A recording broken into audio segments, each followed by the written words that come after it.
Tribune, transport groups and other sectors are urging the government to temporarily suspend fuel excise tax, while some are pushing for fuel subsidies to cushion the impact of rising oil prices. Will the government heed their call? What will the palace address? How will the palace address this? As we speak po, pinagpupulungan itong bagay na ito. No? Kinukonsidera po ang parehong proposals. So government is heeding and we are evaluating po. Opo. From Ivan Mayrina ng GMA News for Secretary Briones. Secretary Briones, may we get an update on the pilot face-to-face classes and on reports of parents having their children back out of participation? What are the common concerns for backing out and how does this affect the DepEd's push for face-to-face classes? Ang pagkakaalam namin, ang nag-back out, may iilang local governments. Dahil kung nagbabago yung numero, nagbabago yung risk assessment, ina-adjust din nila yung kanilang pananaw tungkol sa pilot face-to-face. Pero ilan lang ito. Mayroon namang mga local governments, dahil umaganda na yung kanilang mga numbers, ng kanilang mga statistics, sumusulat naman directly sa akin na gusto nilang magkaroon ng face-to-face. Ang parents, siyempre, naintindihan natin ang concern ng parents. Ang ano nila, ang tinitingnan nila, yung kapakanan ng kanilang mga anak at saka safety ng kanilang children.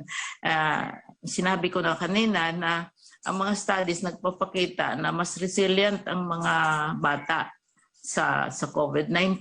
These are global as well as local studies, but we should not also take things for granted kasi they can pick up the virus in other places. Kaya kailangan ng cooperation talaga ng parents, ng transport, service providers, etc. Hindi lamang yung sa eskwelahan.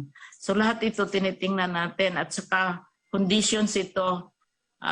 Kung mag-back out ang parents, siguro may nabasa sila na mayroong increase sa kanilang territory, yung risk assessment nagbago. And wala namang, hindi naman sila pipilitin. Ito spokeshari ang mahalaga. Walang sa pilitan.